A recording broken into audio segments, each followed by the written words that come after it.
राजस्थान के भरतपुर में जुनैद नासिर को गाय के नाम पर जलाकर मार दिया गया था, जिसके बाद बजरंग दल और गौरक्षक मोनू मानेसर का नाम सुर्खियों में आया था। लेकिन उसकी गिरफ्तारी नहीं होने से राजस्थान और हरियाणा के नूह मेवात के लोगों में काफी गुस्सा था। 31 जुलाई को बजरंग दल और विश्व हिंदू परिषद की यात्रा नूह से गुजरने वाली थी। उसके ठीक एक दिन कबल फरार मोनू मानेसर का एक वीडियो वायरल होता है, जिसमें बड़ी तादाद में लोगों को मेवात चलने के लिए कहा जाता है। फिर 31 जुलाई को यात्रा के दिन बजरंग दल के एक और लीडर बिट्टू बजरंगी का एक वीडियो वायरल होता है, जिसमें एक खास समाज को चैलेंज किया जाता है और कुछ नासिबा अल्फाज का भी इस्तेमाल किया जाता है। इसके बाद यात्रा निकलती है और कुछ दूर जाते ही अचानक यात्रा पर हमला हो जाता है। इसके बाद देखते ही देखते पूरे नूह में फसाद भड़क जाता है, लोगों को जान बचाना मुश्किल हो जाता है और देखते ही देखते हरियाणा के कई जिलों में फसाद भड़क जाता है। गाड़ियों, घरों, दुकानों में जमकर आगजनी होती है। फसाद के 4 दिन बाद हरियाणा सरकार का बुलडोजर एक्शन में आता है। जिस सड़क से यात्रा निकली थी उसी सड़क के किनारे दुकानों पर हरियाणा सरकार का बुलडोजर गरजता है। इंतजामिया का कहना है कि गैर कानूनी कब्जे को हटाया जा रहा है। इंतजामिया यह भी कह रहा है कि जिनकी दुकानें तोड़ी गई हैं उनमें से कई लोग नूह फसाद में शामिल थे। ताजा हालात ये हैं कि अब भी नूह में कर्फ्यू नाफिज है। हरियाणा के 9 जिलों में दफा 144 नाफिज है। हरियाणा के 4 जिलों में हालात कशीदा है। चारों जिलों में पैरामिलिट्री फोर्स की 20 कंपनियां तैनात है। फसाद में मरने वालों की तादाद 7 हो गई है। सरकारी कार्रवाई के नाम पर 104 एफआईआर दर्ज की गई हैं। अब तक 216 की गिरफ्तारी की गई है, तो वहीं 80 से ज्यादा लोगों को हिरासत में लिया गया है। नूह के साइबर थाने में फसाद की एसआईटी जांच चल रही है। नूह के डिप्टी कमिश्नर प्रशांत पवार का तबादला हो चुका है। वहीं नूह के एसपी वरुण सिंगला भी हटाए गए हैं। इन सब के बीच बड़ा सवाल यह है कि सीआईडी को मेवात की यात्रा में फसाद का खदशा पहले से था।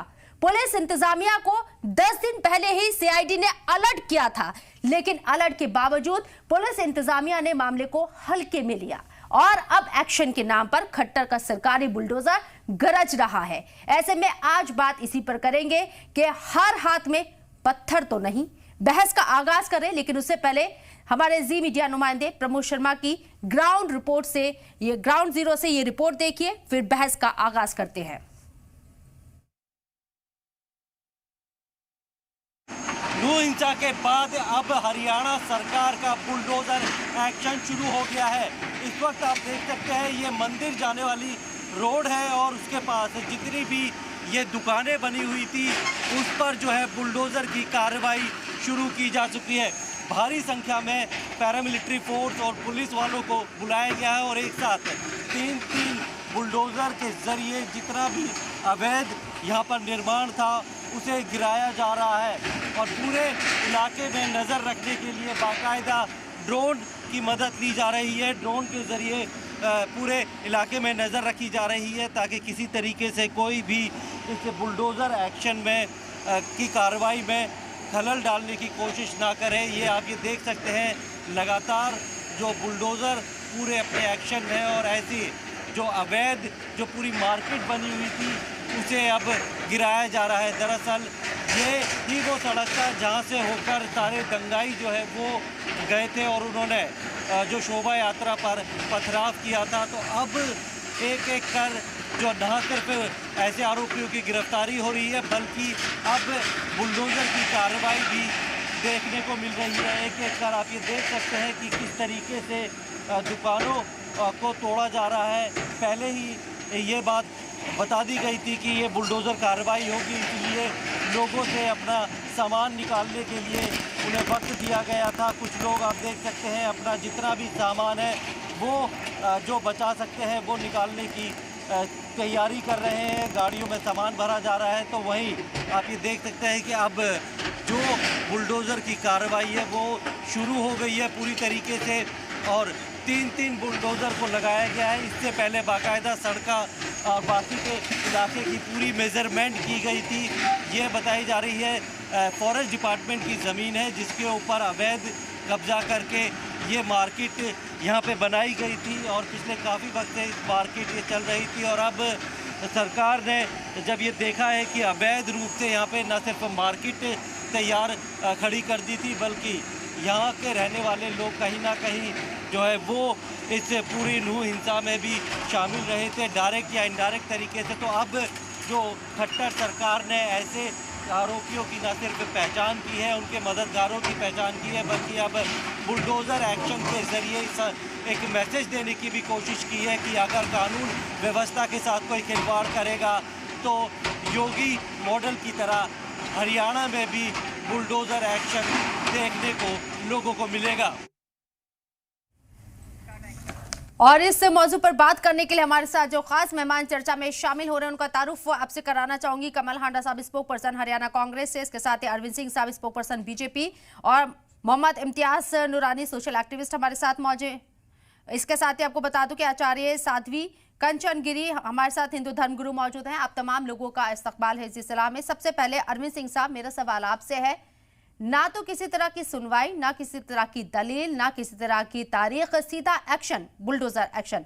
हर किसी के हाथ में पत्थर तो नहीं था, फिर कैसे ये आपने डिसाइड किया, कैसे आइडेंटिफाई किया कि 200 दुकान, घरों और जो अवैध निर्माण बताए जा रहे हैं उनके ऊपर बुलडोजर चलाया जाए? देखिए, अपराध और अपराधियों के प्रति जीरो टॉलरेंस की नीति बहुत जरूरी है। जब तक विषधर का दांत नहीं तोड़ा जाए तब तक उससे खतरा बना रहता है। आप कह रही हैं हर हाथ में पत्थर तो नहीं, लेकिन ये भी सही है कि सैकड़ों और हजारों हाथों में पत्थर थे। तो जिन हाथों में पत्थर थे उनका इलाज जरूरी है। गिरफ्तार करना, उनसे पूछताछ करना, और पूछताछ करने के बाद सुसंगत धारा लगाना और कोर्ट के सामने प्रस्तुत करना, ये पुलिस का काम है। और पुलिस वो बखूबी काम कर रही है।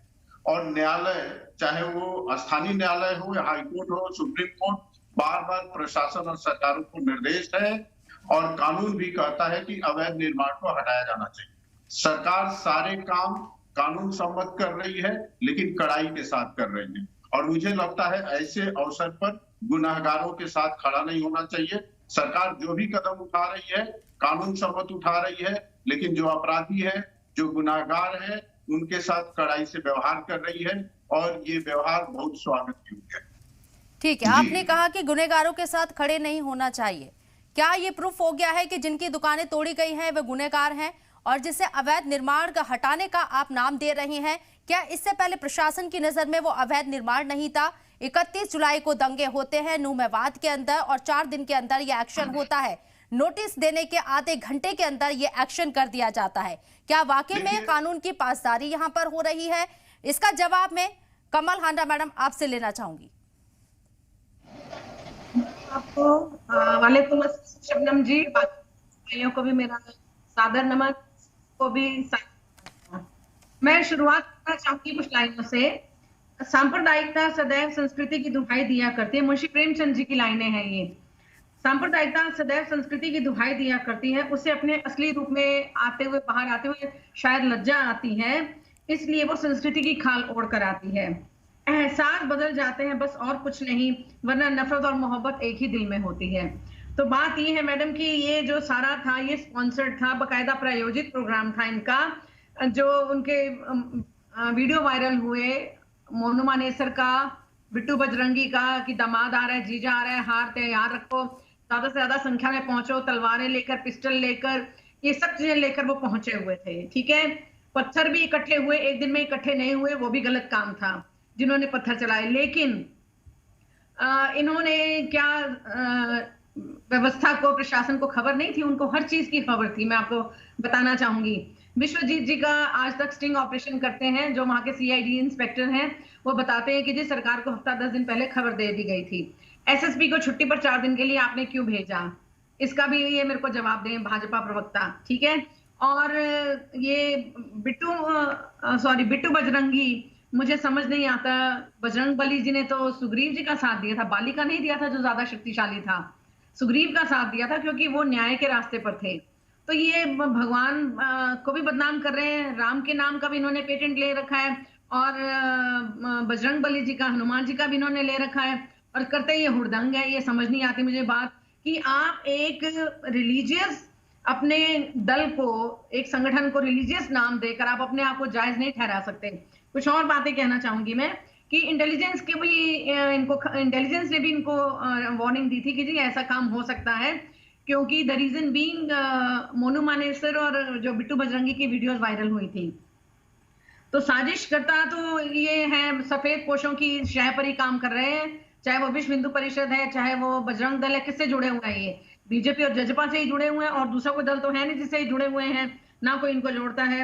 और एक चीज मैं और बताना चाहूंगी कि इन्हीं के सांसद ने, जिनका बयान अखबार में भी छपा है, राव इंद्रजीत सिंह जी का, कि जो अगर धर्म आप एक उस पर चल रहे थे, एक ब्रिज मंडल यात्रा पर जा रहे थे, एक आप धार्मिक यात्रा पर जा रहे थे, तो आपके साथ में गन्स, पिस्टल, राइफल्स, तलवारें वगैरह क्यों थी?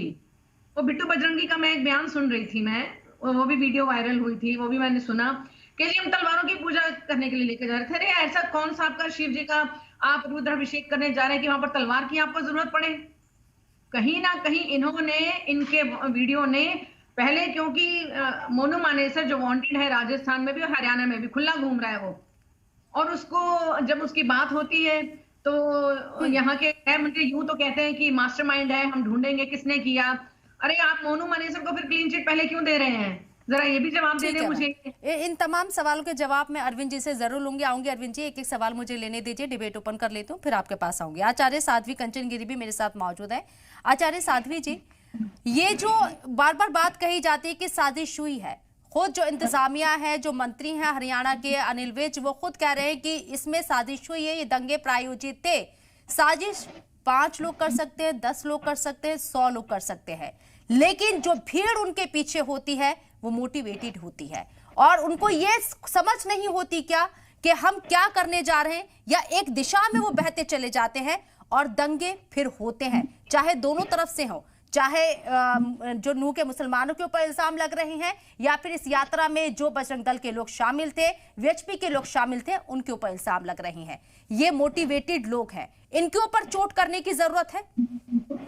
देखिए ऐसा है, आज ये जो बोल रही थी प्रवक्ता हमारे कि बजरंग दल वाले, हिंदू विश्व हिंदू परिषद या हिंदू धर्म वाले सनातनी लोग ऐसे हुड़दंग मचाते हैं, मैं ये कहना चाहती हूँ, जब हमारे रामनवमी का जुलूस निकलता है, जब हमारा किसी भी सनातनियों का जुलूस निकलता है धर्म के प्रति, उस पे ही पत्थरबाजी क्यों होता है?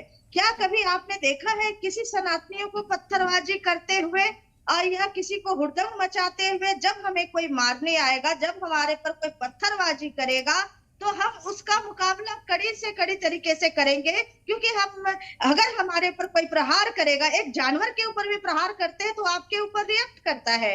तो मैं ये कहना चाहती हूँ, आप हिंदुस्तान में रहते हैं, हिंदुस्तान सारे सनातनियों का एक देश है, इस देश में इस तरह की राजनीतिक हो रही है, सनातनियों के ऊपर बार बार प्रहार होता है, ये कब तक हमारे सनातनी बर्दाश्त करेंगे? ये बताइए। जब देखिए किसी भी तरह का कोई बात होता है तो सबसे पहले सनातनियों के ऊपर प्रहार होता है, लेकिन जो मस्जिद में जाकर नमाज पढ़कर, सारे लोगों को, सारे मुसलमान को नहीं बोल रही हूँ, उनके लिए बोल रही हूँ, जो मुगल सोच वाले हैं, मुगल सोच वाले वही पत्थर लेकर नमाज पढ़कर पत्थरबाजी करते हैं, तो इनके ऊपर ये जो प्रवक्ता थी, इनका जवान नहीं खुलता। बिट्टू लेकिन साध्वी जी मुझे ये बताइए, ये यात्रा धर्म पर आधारित थी? ये यात्रा धर्म पर आधारित थी, या मोनू मानेसर, बिट्टू बजरंगी और दीगर लोगों के आसपास ये हिंसा घूमती है? साध्वी जी, ये जो तशद्दुद हुआ, ये जो हिंसा हुई, क्या वाकई में आपको लगता है कि धर्म के ऊपर आधारित थी, या जो चैलेंज बाजी हो रही थी, सीआईडी के पास 10 दिन पहले इस बात की इंफॉर्मेशन थी, तो अब भी आपको लगता है कि ये मजहब के ऊपर आधारित हिंसा थी? नेशनल षड्यंत्र है जो आज सनातनियों के ऊपर बार बार प्रहार हो रहा है, चाहे वो बिट्टू बजरंगी है, चाहे वो कोई भी है, सभी धर्म के लिए लड़ते हैं अपने, और बहुत कम लोग ऐसे हैं। गौरक्षा के नाम पर किसी के ऊपर गोली चलाना, क्या ये मजहब की लड़ाई है? उसके लिए इंतजामिया है, पुलिस है, उसको ये राइट है कि वो कार्रवाई करे, लेकिन क्या गौरक्षा के नाम पर, जो कि मोनू मानेसर के ऊपर इल्जाम है कि गौरक्षा के नाम पर वो गोली चलाता है, ये उसके ऊपर इल्जाम है। तो क्या ये मजहब के इर्द गिर्द घूमती है ये लड़ाई? नहीं। गुरुग्राम के अंदर मौलाना साद को कत्ल कर दिया गया। मौलाना साद को कत्ल कर दिया गया। क्या मौलाना साद वहां पत्थर बरसा रहे थे? ये जहनी बीमारी है, ये जहनी बीमारी है और जहनी बीमारी का इलाज करना होगा। मजहब की अफीम बहुत चाट ली लोगों ने। जहनी बीमारी के ऊपर चोट करनी होगी और ये हम सब तमाम लोगों का ये एक कर्तव्य है, दायित्व है, ये कर्तव्य है, ये दायित्व है। मेरे साथ मोहम्मद इम्तियाज नूरानी साहब भी मौजूद है। मोहम्मद इम्तियाज नूरानी साहब, ये जो एक शोर दिखाया जा रहा है, या आपको लगता है कि महज शगुफा छोड़ा जा रहा है कि सनातनी जो है वो खतरे में है? आज लोगों की सोच बीमार हो गई है क्या? लोगों की सवाल दोबारा बोले, एक बार सवाल दोबारा बोले। आपको क्या लगता है ये जो हिंसा हुई है नूह की मेवात की, ये वाकई मजहबी हिंसा है क्या? देखिए मैडम, एक बहुत बड़ी हकीकत ये है कि जो मुल्क के हालात हैं पूरे मुल्क में, आप देख रही हैं कि मुख्तलिफ इलाके में अलग अलग जगहों पे अलग अलग वारदातें हो रही हैं। उसमें कहीं ना कहीं मुझको लगता है कि हुकूमत पूरी तरीके से फेल है। अब मिसाल के तौर पर मैं हरियाणा नूह की बात करूं अगर, तो नूह के मुद्दे पे आप देखिए गौर से कि हकीकत क्या रहा। अगर एक्शन और रिएक्शन दोनों हुआ, उसमें मुझको चाहिए कि अगर दोनों पक्ष, अगर हुकूमत संजीदा होती तो शायद इतना बड़ा मसला बढ़ता ही नहीं। लेकिन मैं सीधे सीधे हुकूमत पर सवाल उठाऊंगा कि हुकूमत को संजीदा होने की जरूरत है। और सबसे बड़ी चीज आप देखिए कि एक इतना बड़ा वाकया, आपको पता होगा बिहार के मधुबनी जिला के 20वीं विधानसभा में एक असगर को चलती ट्रेन में एक आरपीएफ के जवान ने, एक तो आरपीएफ के जवान को मौत के घाट उतार दिया, साथ साथ चुन चुन करके कई यात्री को, मैं ये नहीं कहूंगा कि मुसलमान हिंदू, यकीनन वो मुसलमान मरे हैं, मैं कहूंगा कि इस मुल्क को सेकुलरिज्म की जरूरत है, सेकुलर होना चाहिए। ये मुल्क बना ही है सेकुलरिज्म पे। जिस तरीके से मुल्क में मुख्तलिफ जगहों पे अलग अलग हालात बने हुए हैं, कहीं ना कहीं मैं आपको बात करूं हरियाणा में या दिल्ली में, सेंटर में हुकूमत इनकी है, हरियाणा में हुकूमत इनकी है, उसके बाद इतनी बर्बरता के साथ जुल्म की और ज्यादती इतनी बढ़ गई है, उसको कैसे संभालेंगे? अगर हुकूमत फेल है, नाकाम है, तो वो दूसरे को मौका दे। हर मुद्दे पे फेल है हुकूमत। आप देखिए कोर्ट को किस तरीके से, अभी राहुल गांधी का कल फैसला है, आप समझिए हुकूमत इतना प्रेशराइज करती है कि कोर्ट कचहरी तक को महफूज नहीं रखा, मीडिया को महफूज नहीं रखा। ठीक है, मीडिया राहुल वो गांधी का दिखाता टॉपिक मैं इस डिबेट में नहीं लाऊंगी, मैं इसे डिरेल नहीं करूंगी। राहुल गांधी का मसला अलग है, हम बात कर रहे हैं नूह मेवात में जो बुलडोजर एक्शन हुआ है उसके ऊपर कि एक छोटी सी बात पे इतना बड़ा इश्यू बना। चलिए उसको मैं अलग करता हूं। मैं बात अभी कर रहा था वो ट्रेन हादसे की। आप गौर से देखें, एक रक्षक जो कातिल बन करके अगर चला जाता है, कत्ल कर देता है लोगों की, उसको क्या फर्क पड़ता है? उसको सजा हो गई, उसको तो फांसी की सजा होनी चाहिए, मैं मांग करता हूं। और जिन लोगों के साथ जुल्म ज्यादती हुई है, उसके परिवार को कम से कम 50 लाख का मुआवजा और उसके परिवार को नौकरी मिलनी चाहिए। चाहे जो, इसलिए कि आरपीएफ सेंट्रल गवर्नमेंट के आते, रेलवे सेंट्रल गवर्नमेंट की चीजें हैं। लोग कहेंगे कि स्टेट गवर्नमेंट करेगी। अरविंद सिंह साहब, अलर्ट था इंतजामिया के पास, सीआईडी ने 10 दिन पहले अलर्ट दिया था, इस तरह की चीजें हो सकती है। चैलेंजबाजी भी हो रही थी मोनू मानेसर के जरिए भी, बिट्टू बजरंगी के जरिए भी, और दूसरी तरफ मामन खान जो कि मेवात से है, कांग्रेस से एमएलए है, उनकी तरफ से भी असेंबली में चैलेंज किया गया था। इंफॉर्मेशन थी कि पत्थर छतों के ऊपर जमा हो रहे हैं, यात्रा के अंदर हथियार भी आए हैं, बावजूद इसके आपका सिस्टम फेल हुआ। और जब दंगे हो जाते हैं उसके बाद आप एक्शन के तौर पर 200 घरों पर बुलडोजर चला देते हैं, दुकानों के ऊपर बुलडोजर चलाते हैं। ये किस तरह का इंसाफ और कितनी अलर्ट है हरियाणा की पुलिस? शबनम हसन जी, आपके एक एक प्रश्न का मैं जवाब दूंगा, और मेरी बहन कमल हांडा जी ने भी कुछ प्रश्न उठाए हैं, उसका भी जवाब दूंगा, और सोशल एक्टिविस्ट आपके जो यहाँ बैठे हैं पैनल में, उन्होंने भी कुछ प्रश्न खड़े किए हैं, उसका भी मैं जवाब दूंगा। लेकिन उसके पहले एक आपसे शिकायत, हमारी जो साध्वी आई है वो कुछ कह रही थी, उनकी पूरी बात आने देना चाहिए था, उसके बाद कंडेम आप करती तो बात समझ में आती, उनकी बात नहीं आ पाई। खैर, आपने कहा कि पुलिस के पास इनपुट था, पुलिस ने कोई कार्रवाई नहीं किया। देखिए, कहीं ना कहीं आकलन करने में तो गलती हुई है, इसमें कहीं कोई दो राय नहीं। ये ब्रज मंडल जो यात्रा है हर साल निकलता है, संवेदनशील जगह है। पुलिस प्रशासन को ये लगा कि जैसे हर साल ये शांतिपूर्वक निपट जाता है वैसे ही निपट जाए। इसको इनकार नहीं किया जा सकता है कि आकलन में कहीं ना कहीं चूक हुई है। मैं दूसरा प्रश्न आपसे पूछता हूं, और यहाँ जो मेरी बहन कांग्रेस की बैठी है उनसे भी पूछता हूं। श्रीमती इंदिरा गांधी की 1984 में नृशंस हत्या कर दी गई, उसका इनपुट गवर्नमेंट ऑफ इंडिया के पास था। इंदिरा गांधी ने कई बार बोला था, लेकिन कई बार क्या होता है, इनपुट मिलने के बाद भी चुप हो जाती है और उसके बाद प्रशासन ये व्यवस्था करता है कि ऐसी गलती दोबारा। कांग्रेस गवर्नमेंट ने अपने प्रधानमंत्री का हत्या कर। आपकी आवाज ब्रेक हो रही है सर। रक्षा नहीं कर पाई, वो हमसे उसी तरह का प्रश्न क्यों पूछ रही है। दूसरा मैं कहूंगा कब आपसे मैडम कि हमारी कांग्रेस की जो बहन है आरोप लगा रही थी, मैं सांप्रदायिकता की बात कर रही थी। मैं हमेशा कहता हूं इस देश में यदि सांप्रदायिकता का कोई जननी है तो उसमें से एक प्रमुख कांग्रेस है। क्यों? क्योंकि उसने सांप्रदायिक आधार पे, धर्म के आधार पे देश का बंटवारा किया। दूसरा, यदि दंगों से किसी मेरी बहन यदि गलत हो तो कमल जी आप खंडन करिएगा, अपने समय में दंगों से किसी का चोली दामन है तो साथ है तो कांग्रेस का है। कांग्रेस के शासनकाल में चाहे भागलपुर के दंगे हो या बंगाल के दंगे हो या मेरठ का दंगा हो या बनारस का दंगा हो, देश भर में जितने दंगे हुए हैं उतना किसी भी दूसरी पार्टी के शासनकाल में नहीं हुआ है। और बाकी को तो भूल जाइए, 1984 में दंगा होता, 10,000 सिख मारे जाते हैं और सरकार मुख्य दर्शक बनी रहती है। इसी दिल्ली में नाक के नीचे कांग्रेस सरकार के दंगे होते हैं और कांग्रेस सरकार उसमें मुख्य दर्शक की भूमिका में रहती है। कांग्रेस सरकार उसमें कुछ बोलती नहीं है। और कांग्रेस के जो प्रधानमंत्री है राजीव गांधी, वो कहते हैं कि कोई बड़ा पेड़ गिरता है तो धरती हिलती है। 10,000 सिखों। आपको इंटरप्ट कर रही हूँ, आपका वीडियो नहीं आ रहा है, आऊंगी आपके पास। कमल हांडा जी आप जवाब दीजिए। जी मैडम, ये जैसे एक प्रवक्ता भाई ने कहा, क्योंकि मैं देख नहीं पा रही हूँ, मैं सिर्फ खुद को ही देख पा रही हूँ, मैं मुझे और नजर नहीं आ रहा। तो एक प्रवक्ता भाई ने जिन्होंने कहा कि हुकूमत जो है फेल है, मैं कहती हूँ हुकूमत फेल भी है और शामिल भी है। जिसने वीडियो वायरल किया उसके ऊपर एक्शन क्यों नहीं लिया गया?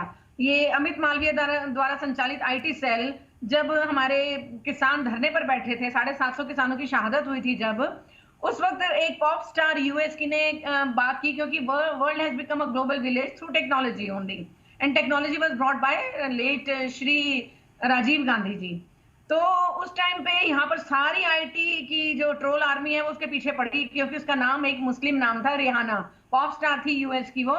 तो क्या इनको बिट्टू बजरंगी का वायरल वीडियो और मोनू मानेसर का वायरल वीडियो दिखा नहीं इनको? और इन्होंने कहीं संज्ञान नहीं लिया इनके IT सेल ने कि भैया ऐसे कुछ हो सकता है? ये खुद ही चाहते हैं दंगे कराना, इनको बहुत शौक है दंगे कराने का। आप देखिए इनके टाइम में हरियाणा में 4 दंगे हो गए हैं। आप ये इन दंगों को रोका जा सकता था जो यहाँ पर नूह मेवात में हुए। और ये कह रहे हमारे एक उसने विधानसभा में किसने चैलेंज किया था, वो किसको चैलेंज किया था? सिर्फ मोनू मानेसर को। उन्होंने और किसी कम्युनिटी को चैलेंज नहीं किया था, सिर्फ मोनू मानेसर को किया था। तो तभी उसने कहा था जो करना है कर लो, चैलेंज करके वो आया था वो। ठीक है, तो इनको भी डाउट था कि आ रहे हैं तो ये लोग हुड़दंग मचाएंगे, मतलब कुछ ना कुछ प्रॉब्लम क्रिएट करेंगे। दूसरी बात, इनके प्रशासन ने संज्ञान क्यों नहीं लिया जब CID के इंस्पेक्टर विश्वजीत ने भी बताया, इनको इंटेलिजेंस ने भी बताया, RPF आपकी जो है रैपिड प्रोटेक्शन फोर्स 2 किलोमीटर की दूरी पर थी, फोन करके उनको क्यों नहीं बुलाया गया? ये हमें ब्लेम देते हैं। 2002 के बारे में क्या कहेंगे? ये 4 दंगे हरियाणा में हो गए, जहां देखो 80-20 की बात तो इनके योगी आदित्यनाथ ही करते हैं। आप हमें कहते हैं, पहले खुद को तो देखिए ना आप क्या करते हैं। हर बात में कांग्रेस कांग्रेस कांग्रेस, क्योंकि खुद पर ये इल्जाम लेना नहीं चाहते, खुद को अपना पाक साफ बताना चाहते हैं। वैसे भी ये पूरी जनता को, देश को इन्होंने बहुत गुमराह कर लिया, अब लोग गुमराह नहीं होने वाले हैं। जो ये कांग्रेस पर हर बात में आरोप लगाते हैं, खुद को देखें। एक शाम बताते हैं किसी को भ्रष्टाचारी, अगली सुबह वो उसको डिप्टी CM बना देते हैं महाराष्ट्र का। कैसी बातें करते हैं ये, और कैसी भाषा का इस्तेमाल करते हैं, आप जरा देखिए इनकी भाषा। ठीक है, दामाद आ रहे हैं, जीजा आ रहे हैं, व्हाट नॉनसेंस इज दिस? ठीक है, अरविंद जी बोलिए। अरविंद जी बोलिए, आपकी बात अधूरी रह गई थी, बोलिए आप। देखिए, दामाद आ रहे हैं और जीजा आ रहे हैं, ये तो आप यहाँ पे दोहरा रही है, और जिन्होंने कहा है वो मेरे प्रतिनिधि नहीं है, उनके साथ मैं नहीं खड़ा हूँ। लेकिन मैंने कुछ आपको प्रमाण के साथ, तथ्यों के साथ कुछ प्रश्न खड़ा किए, उसमें आपने जवाब नहीं दिए। जब इसी दिल्ली में जब आपकी सरकार थी 10,000 सिख मारे गए, तो आपका प्रधानमंत्री राजीव गांधी ने क्या कहा कि बड़ा पेड़ गिरता है तो धरती हिलती है। 10,000 सिखों को मार दिया जाना उनके लेकिन अरविंद साहब उसकी पुनरावृत्ति नहीं होगी ना। उस व्यक्ति को थोड़ी भी करुणा नहीं थी, दुख नहीं थे, और मारा कौन? कांग्रेसी कार्यकर्ता उसमें नामजद हुए, उसमें जांच में देरी की गई, फिर भी बहुत लोगों को उसमें दंडित किया गया है। आपके पास बहुत लंबी फहरिस्त होगी कांग्रेस को घेरने के लिए। सुनिए मेरी बात सुनिए ना, लेकिन उसकी पुनरावृत्ति नहीं हो सकती ना कि राजीव गांधी के टाइम पर, इंदिरा गांधी के टाइम पर क्या हुआ। हम बिलीव करते हैं कि यहाँ पर जीरो टॉलरेंस होगा क्योंकि सरकार आपकी है, मोदी हुकूमत है। दीजिए, मैं उस पर ही जा रहा हूँ, मुझे बोलने तो दीजिए, मुझे बोलने दीजिए, मुझे बोलने दीजिए, बोलने तो दीजिए। आप मुझे बोलने ही नहीं दे रही हैं तो बात कैसे आएगी? अरे सर, मैं बोलने दे रहे, आप बोलिए ना, लेकिन आप माजी की सारी बातें उठा रहे हैं। आप प्रेजेंट में क्या कर रहे हैं? मुझे प्रेजेंट का रिजल्ट बताइए। उन्होंने कुछ प्रश्न खड़े किए हैं तो जवाब देना पड़ेगा ना। मैं प्रेजेंट में आ रहा हूँ, थोड़ा टाइम तो दीजिए मेरे को। मैं स्काइप से जुड़ा हूँ, मेरा कनेक्शन बीच में ड्रॉप हो रहा है, कट रहा है, मुझे आप समय नहीं देंगी। बीच में मैं बोलूंगा, आप बोलेंगी, फिर मैं बोलूंगा तो बात आएगी नहीं, मेरी बात अधूरी रह जाएगी। आपका परमिशन हो तो मैं बोलूं? सर बोलिए, बोलिए, आप बोलिए। देखिए, मैंने पहले ही कहा कि जीरो टॉलरेंस की नीति आवश्यक है अपराध और अपराधियों के प्रति, और अपराधी किसी भी वर्ग समुदाय का हो, बिना उसको देखे जीरो टॉलरेंस की नीति अपनाई जानी चाहिए और कार्रवाई होनी चाहिए, और वही काम हरियाणा सरकार कर रही है। भारतीय जनता पार्टी सरकार धर्म देखकर दंडित नहीं करती है। ये सोनिया गांधी नहीं है कि बाटला हाउस के आतंकवादियों के खिलाफ जब कार्रवाई होती है तो रात भर रोती रहती है। यही सोनिया गांधी थी ना, जब बाटला हाउस पे दिल्ली पुलिस ने कार्रवाई किया था तो रात भर उनको नींद नहीं आई थी, रोती रही थी। और हाईकोर्ट ने क्या कहा कि बाटला हाउस का इनकाउंटर सही था, फेक नहीं था। सोनिया गांधी एंड कंपनी, कांग्रेस उसको फेक ठहरा रही थी, लेकिन वो फेक नहीं था, सही था। तो आतंकवादियों के लिए रोने वाले, सहानुभूति रखने वाले कांग्रेस में बहुत सारे लोग पड़े हैं। कांग्रेस को अपने गिरेबान में झांकना चाहिए। भारतीय जनता पार्टी कहती है कि अपराधी किसी भी धर्म समुदाय का हो, उसके खिलाफ कड़ी से कार्रवाई की जानी चाहिए। और नू में जो दिखाई दिया है, हजारों संगठित लोग, हथियारबंद लोग, जिन्होंने हजारों हिंदुओं को मंदिर में घेर कर मारने का कोशिश किया है, सैकड़ों पुलिस के गाड़ियों को जलाया है, थाने पे हमला किया है, और नहीं तो वहां एक मुस्लिम मजिस्ट्रेट का आप FIR पढ़ लीजिए, उसमें दूध का दूध और पानी का पानी हो जाएगा। तो लेकिन क्या ये सारे हथियार जो आप कह रही हैं सिर्फ एक पक्ष के पास थे? हिंसा में दोनों ग्रुप शामिल थे, दूसरे ग्रुप के पास क्या कुछ नहीं था? वो मूक दर्शक था क्या? और ये डिसाइड किस बिहाफ पर हुआ कि जो 200 मकान तोड़े गए हैं, 200 मकान तोड़े गए हैं, वो गुनहगार है? 4 दिन के अंदर आपने ये जांच पड़ताल कर ली कि जो 200 ग्रुप पर बुलडोजर चलाया है वो सही है? अरे जवाब तो सुनिए, मैं प्रश्न आ गया, आपका प्रश्न आ गया है, मैं इसका जवाब देता हूँ। आप बता दीजिए, जो यात्रा में शामिल लोग थे, क्या उन्होंने गांव वालों पे हमला किया?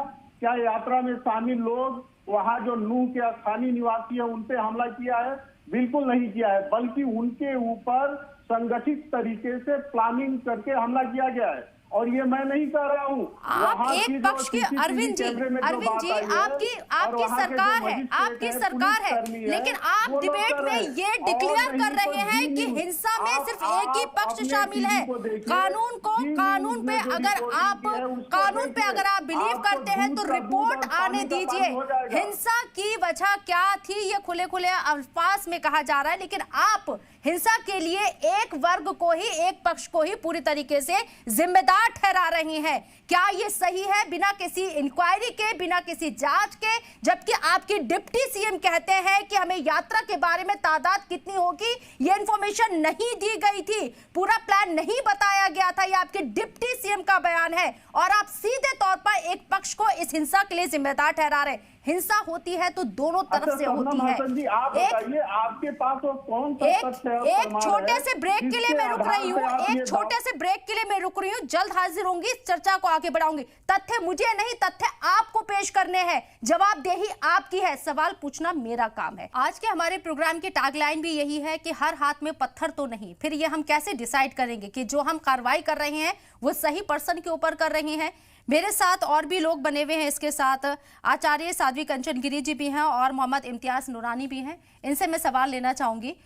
शायद साध्वी जी का ऑडियो मेरे तक नहीं पहुंच रहा है, तो इम्तियाज जी से मैं सवाल लेना चाहूंगी। इम्तियाज जी, क्या हम पहचान से ये डिसाइड करेंगे कि अगर पत्थर फेंकने वाला कोई कुर्ता पहने है या टोपी लगाए है तो वो गुनहगार हो गया है, या फिर जो हथियार लेकर हाथों में जिसने भगवा कलर का एक कपड़ा पकड़ा हुआ है वो गुनहगार है, या हम ये डिसाइड कर ले कि इस मजहब के मानने वाले ने ये हरकत की है और इस मजहब के मानने वाले ने ये हरकत की है। वो एक पहनावा है, छलावा भी हो सकता है, ये कानून डिसाइड करेगा। देखिए, ये बहुत बड़ी सच्चाई है कि चाहे वो पत्थर लेके जा रहा हो, चाहे टोपी वाले हो या गैर टोपी वाले हो, मैं एक चीज साफ लहजों में कहूंगा कि हुकूमत कहीं ना कहीं फेल है। एडमिनिस्ट्रेशन, पुलिस जो हुकूमत के अंडर में आती है वो किसी भी तरीके के हालात को काबू करने के लायक नहीं है। अगर कोई तलवार जो चलाता है, यकीनन पत्थर से ज्यादा बड़ा जुर्म तलवार है।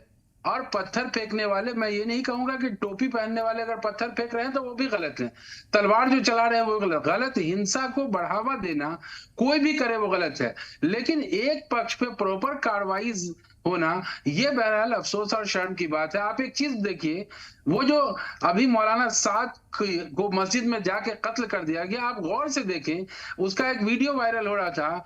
मतलब किसी की भी आंखें नम होगी। मुल्क का एक एक इंसान जो सिर्फ मुल्क की एकजहती की बात कर रहा हो, जो मुल्क की सलामती की बात कर रहा हो, वो एक थाली में हिंदू मुसलमान के खाने की बात कर रहा हो, वैसे लोगों को जाकर के कत्ल कर दिया जाता है। वक्ती सोच नहीं है, उसके पहले की वीडियो ये वायरल हो रही है। आप सोचें कि वो वैसा इंसान जो मुल्क की यकजहती, मोहब्बत, आपसी भाईचारे की पर एक नज्म पढ़ रहा हो, और वैसे लोगों को बगैर पूछे जाकर के कि ये मुसलमान है उसको जाकर कत्ल कर दो। मुसलमान नहीं, इस मुल्क में इंसान की कदर होनी चाहिए। मैं ये नहीं कहूंगा कि कोई मुसलमान या हिंदू, हमें चाहिए कि आपसी भाईचारे को मिला के रखे। हुकूमत जो फेल है उसको फेल रहने दें। आचार्य साध्वी कंचन गिरी जी, यहाँ इम्तियाज साहब ने एक बात कही, इम्तियाज साहब ने यहाँ पर एक बात कही कि इंसान की कदर होनी चाहिए, मजहब के आधार पर उसको नहीं आंकना चाहिए। जो गुरुग्राम में समझ आ जाएगी, जिस दिन ये समझ आ जाएगी पत्थर मारने वालों को, उस दिन यह देश चमन हो जाएगा। लेकिन इनके अंदर तो क्रूरता भरी हुई है। जब जब निकलता है जुलूस तब तब ये पत्थरबाजी करते हैं। जब ये पत्थरबाजी करे तो लोग तलवार लेके ना निकले। तलवार, धनुष तो ये हमारे भगवान का सहस्त्र रहा है, और ये हमारे सभी भगवान श्री राम जी भी धनुष तलवार लेकर, उनका तो शिकार था, माँ भगवती का शिकार तलवार है। तो लेकिन हम तलवार चलाते नहीं है, लेके चलते हैं जुलूस में। लेकिन ये पत्थरबाजी कौन सा श्रृंगार है? पत्थरबाजी ये कहाँ से आ गए ये बताइए। जो बोल रहे हैं कि पत्थरबाजी, तो पत्थर जब मारेंगे तो इनको क्या किया जाए? अगर इनको देश में रहना है तो शांति से रहिए, प्रेम से रहिए, तभी ये देश चमन हो सकता है। आप इस देश को शत्रु समझते हैं। सनातनियों को आप जो आज पत्थरबाजी कर रहे हैं, आप भारत को भारत नहीं समझ रहे हैं, देश में रह के पाकिस्तान के नारे लगाते हैं। तो मैं उनसे ये पूछना चाहती हूँ, एक तरह से तो आप बोलते हैं ये मेरा देश है, ये हमारा भूमि है और सब कुछ हमारा।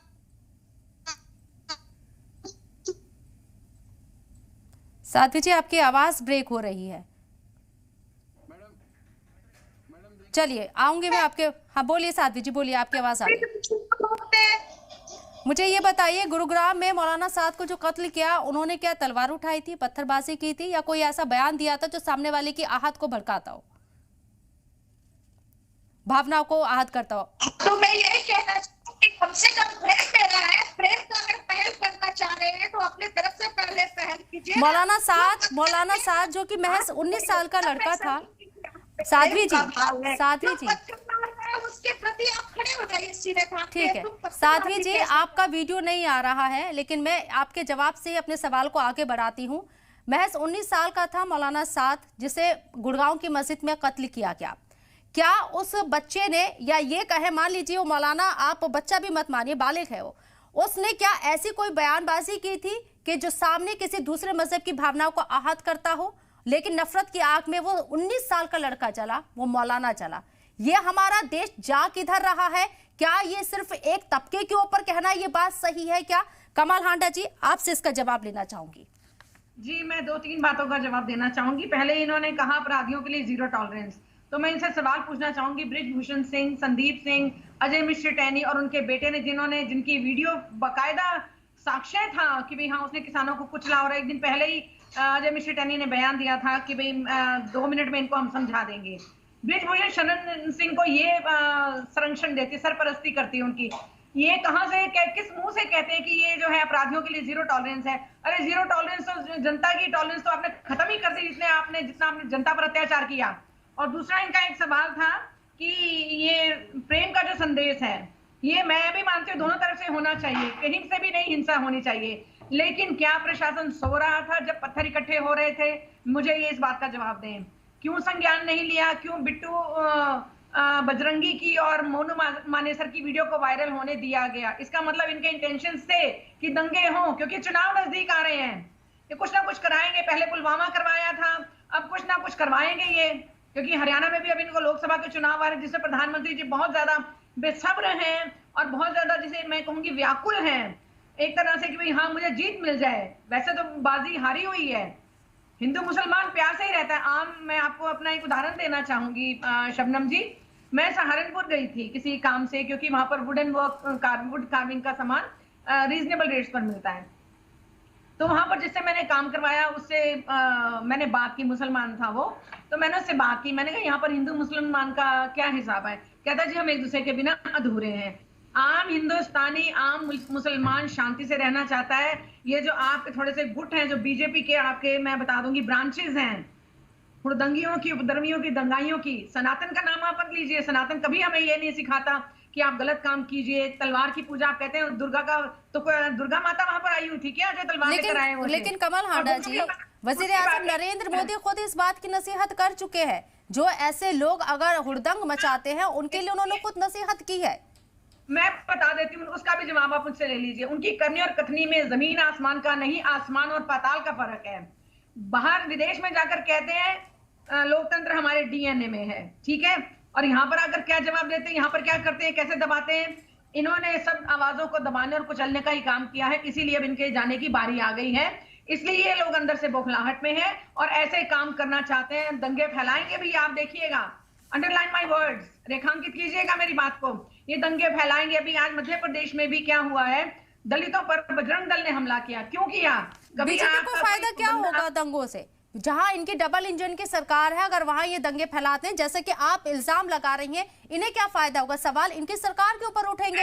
अरविंद जी, रोटियां मैं बता देती हूँ, राजनीतिक रोटियां सेक रहे हैं ये, और क्या कर रहे हैं? और डबल इंजन अरविंद जी से बीजेपी से जवाब लूंगी मैं इसका, बीजेपी से जवाब लूंगी मैं इसका। हुकूमत है, पुलिस इनकी है, एक थाने में जाकर के अरविंद जी से जवाब लूंगी, अरविंद जी से जवाब लूंगी, कराइए, फिर मैं अरविंद जी से जवाब लूंगी। अरविंद जी बोलिए आप। शबनम हसन जी, मेरे को आप 2 मिनट दीजिएगा, मैं सबका जवाब देता हूँ। देखिए, चाहे गुड़गांव के अंदर वो मुस्लिम धर्मगुरु की हत्या हो या कहीं दूसरे जगह की हिंसा हो, कोई मानवता से गिरा हुआ आदमी ही हिंसा की वकालत कर सकता है। मैंने तो पहले ही कहा कि अपराध और अपराधियों के प्रति जीरो टॉलरेंस की नीति अपनाई जानी चाहिए। मैंने हिंदू मुसलमान की बात नहीं की, और भारतीय जनता पार्टी की जो हरियाणा की सरकार है वही कर रही है। चाहे वो मोहम्मद साद के हत्यारों की बात हो या हजारों की संख्या में जो यात्रा पे गए हुए हिंदुओं से उनको मारने की कोशिश करने वाले और मंदिर में बंधक बनाने वाले लोग हों, सबके खिलाफ वहाँ की पुलिस कार्रवाई कर रही है। और जो साजिश करता है, जो अपराधी है, वो बाढ़ के पीछे जा रहे हैं और सलाखों के पीछे जा रहे हैं। मेरी बहन ने 2 लोगों का नाम लिया, ब्रिजभूषण शरण सिंह जी का नाम लिया और अजय सिंह टैनी का नाम लिया। आप बताइए, जिन जिन केसों का नाम लिया उसमें एफआईआर दर्ज है या नहीं, पुलिस जांच कर रही है या नहीं, मुकदमे चल रहे हैं या नहीं चल रहे हैं, उसमें क्या भारतीय जनता पार्टी कहीं अवरोधक बन रही है या भारतीय जनता पार्टी सरकार अवरोधक बन रही है? फैसला तो न्यायालय को करना है, होगा ना। राहुल गांधी पर सुकन्या देवी के बलात्कार का एक समय में आरोप लगा था, तो क्या हुआ? सबने इंतजार किया ना न्यायालय का, और न्यायालय का जो डिसीजन आया सबने माना। हमने कभी मांग किया क्या कि राहुल गांधी पे बलात्कार का एलिगेशन लगा है, उनको तुरंत निकाल दो, फैसला आने के पहले ही निर्णय दे दो और फैसला आने के पहले उनको दंडित कर दो? जरा तथ्यों के साथ बात करिए, तर्कों के साथ बात करिए, सुसंगत तर्क रखिए। भारतीय जनता पार्टी अपराधियों को बचाने के लिए कभी आगे नहीं आती है। भारतीय जनता पार्टी को न्याय और कानून व्यवस्था में विश्वास है। हाँ, हम ये जरूर कहते हैं कि अपराधियों के प्रति जीरो टॉलरेंस की नीति अपनानी चाहिए, ताकि 7 पीढ़ियां इनकी दोबारा ऐसी हरकत करने में कांपे। और इसका सर्वश्रेष्ठ उदाहरण है उत्तर प्रदेश। उत्तर प्रदेश में हिंदू भी सुखी है और मुसलमान भी सुखी है, लेकिन वहां भी बार बार इन लोगों के द्वारा विषय बनाने की कोशिश की जाती है और आदित्यनाथ जी की सरकार, हमारी भाजपा की सरकार को बदनाम करने की कोशिश की जा रही है। लेकिन आज उत्तर प्रदेश में मुसलमान और हिंदू और बाकी सभी समुदाय वहां शांति से रह रहा है, क्योंकि जो अपराधी होते हैं, फिरकापरस्त होते हैं, ऐसी ताकतें होती है, ये किसी की हितैषी नहीं होती है, ये किसी के लिए अच्छी नहीं होती है। इसलिए मैं कह रहा हूं कि जिस तरह से सोनिया गांधी बाटला हाउस के आतंकवादियों के पीछे खड़ी थी, उस तरह से किसी को अपराधियों के पीछे और आतंकवादियों के पीछे खड़ा होने की कोशिश नहीं करना चाहिए और सबको एक स्वर से कहना चाहिए कि अपराधी अपराधी होता है, चाहे वो हिंदू समुदाय से हो या मुस्लिम समुदाय से हो या किसी भी समुदाय से हो। और मैं कहता हूं मीडिया के पास भी जब इनपुट है, कांग्रेस के पास भी और किसी भी दल के पास है, तो पुलिस को दे और न्यायालय को दे और अपराधियों को दंडित कराने में वहां सरकार की मदद करे, प्रशासन की मदद करे। अपराधी होता है, बिल्कुल आपने सही बोला, उसको मजहब के नाम पर कैटेगराइज नहीं करना चाहिए। लेकिन मोनू मानेसर से इतनी मोहब्बत क्यों, या मोनू मानेसर को आखिर क्यों गिरफ्तार नहीं किया जा रहा है? अंडरग्राउंड है, फरवरी से वो नासिर जुनैद का कत्ल का इल्जाम उसके ऊपर लगा। इससे पहले हरियाणा के अंदर खुद उसके ऊपर कई मुकदमे दर्ज है, लेकिन मोनू मानेसर अब तक अरेस्ट नहीं हो रहा। वो वीडियो तो वायरल करता है, लेकिन उसकी लोकेशन ट्रेस नहीं हो रही। इसका जवाब दे दूं मैं? ये एक सवाल मैं आपसे लूंगी सर, इसका जवाब मैं आपसे जरूर लूंगी। इम्तियाज साहब उस वक्त कुछ कह रहे थे, आप आंसर दीजिए, फिर ब्रेक पर जाऊंगी, फिर आपसे जवाब लूंगी मैं इसका। इम्तियाज साहब बोलिए। जी, मैं ये कह रहा था कि सीधे सीधे मैं फिर बार वही कहूंगा कि हुकूमत को बहरहाल इसमें संजीदा होना पड़ेगा और आपसी भाईचारे का प्रतीक ये है कि हुकूमत चाहे या एडमिनिस्ट्रेशन चाहे तो आपस में दोनों पक्ष को बिठा करके इस पर बात करे। मेरा एक बड़ा रिक्वेस्ट होगा हुकूमत से, सेंट्रल गवर्नमेंट से, कि जो ट्रेन में हादसा हुआ या नूह में हादसा हुआ, जो भी जिस मजहब के लोगों की कत्ल हुआ या मौत हुई, मैं ये चाहूंगा कि उन लोगों को स्पेशली कम से कम 50 लाख का मुआवजा और उसके परिवार को एक नौकरी। खास तौर से असगर जो चलती ट्रेन में जिसको कत्ल कर गया, जिसके 4 बच्चे हैं, मैं उसकी माँ बाप सबसे मिल के आया, वालिद नहीं है, माँ है उनके लिए स्पेशल मेरा रिक्वेस्ट होगा कि कम से कम 50 लाख का मुआवजा और उसके परिवार को चाहे 4th ग्रेड की ही नौकरी जरूर देनी चाहिए।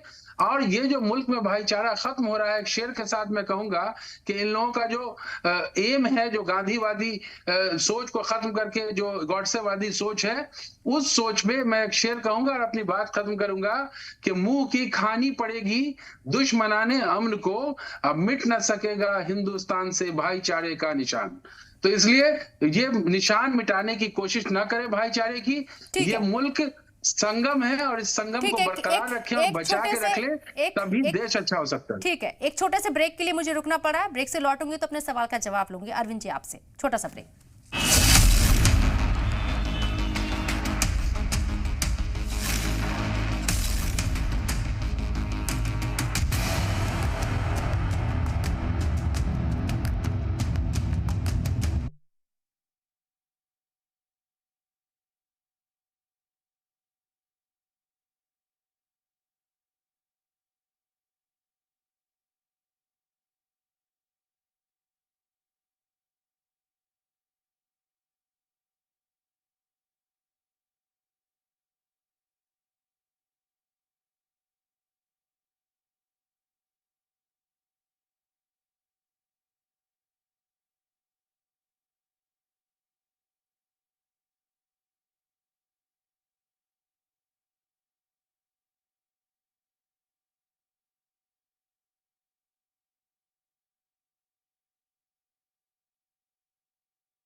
चर्चा को आगे बढ़ा रहे हैं। अरविंद जी और कमल हांडा जी मेरे साथ इस चर्चा में मौजूद हैं। अरविंद जी, ब्रेक पे जाने से पहले मेरा सवाल था, 4 दिन के अंदर आप 200 दंगाइयों को, जिन्हें आप दंगाई कह रहे हैं, उन्हें आइडेंटिफाई करते हो, बुलडोजर एक्शन की कार्रवाई आप करते हुए नजर आते हैं।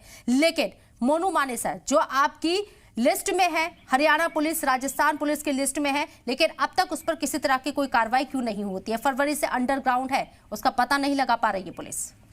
देखिए शबनम हसन जी, मैं जवाब देता हूं। मैं मोनू मानेसर का न तो यहाँ प्रवक्ता हूं और न मैं उसका फेवर ले रहा हूं। यदि उसने कोई गलती की है तो उसको गिरफ्तार किया जाना चाहिए, उसको सजा दी जानी चाहिए।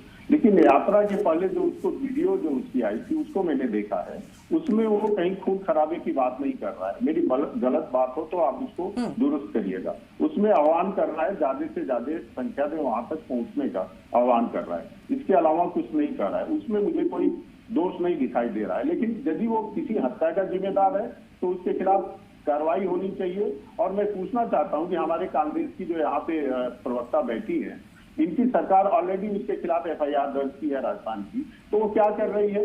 वो राजस्थान की सरकार यदि दूसरे प्रदेश की सरकार नहीं सुन रही है, यदि इनको ऐसा लगता है तो ये जा सकते हैं, सुप्रीम कोर्ट जा सकते हैं, उसको गिरफ्तार करने के लिए कार्रवाई कर सकते हैं, छापे मार सकते हैं। इन्होंने अब तक क्या किया है? ठीक है, ये जवाब मैं कमल जी से लूंगी, इसका जवाब। दूसरा एक लाइन और, हमारे मित्र जो आपके राजनीतिक विश्लेषक हैं, उन्होंने महात्मा गांधी का नाम लिया और ट्रेन में जो घटना, देखिए जो ट्रेन में घटना हुई है उसका कोई महिमा मंडन नहीं करेगा, उसकी मैं भी निंदा करता हूँ, भर्त्सना करता हूँ। जिन लोगों की जान गई है उनको मुआवजा मिलना चाहिए, बिल्कुल मिलना चाहिए। और जिस आदमी ने ये कुकृत्य किया है उसको जितनी कठोरतम सजा कानून के तहत संभव है उसको दी जानी चाहिए और कोशिश की जानी चाहिए कि ये जल्दी से जल्दी ट्रायल करके उसको दंडित किया जाए। और इस बात में मैं उनके साथ हूँ। ठीक है, मोनू मानेसर राजस्थान पुलिस के साथ साथ हरियाणा पुलिस का भी मुजरिम है।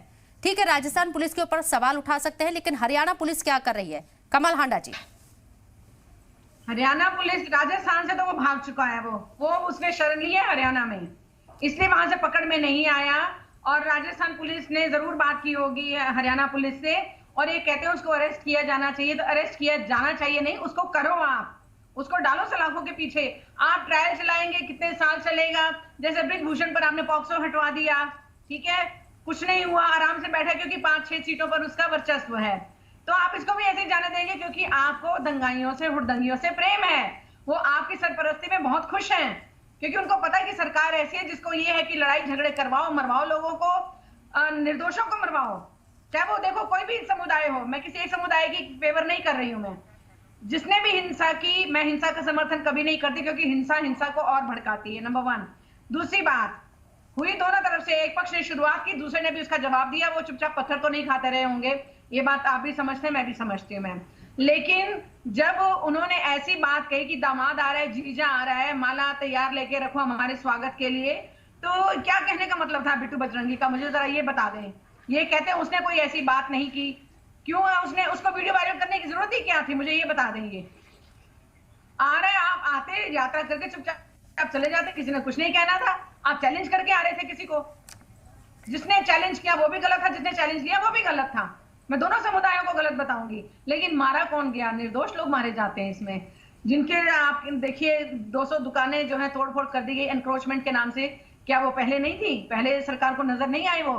एक बात और कहना चाहूंगी कि ये जो मल्टीनेशनल कंपनीज हैं, पूरे ये हरियाणा, पूरे भारत में गुड़गांव जो है 9वें नंबर पर आता है अपने रेवेन्यू के पॉइंट ऑफ व्यू से, क्योंकि 30,000 कंपनीज है वहां पर।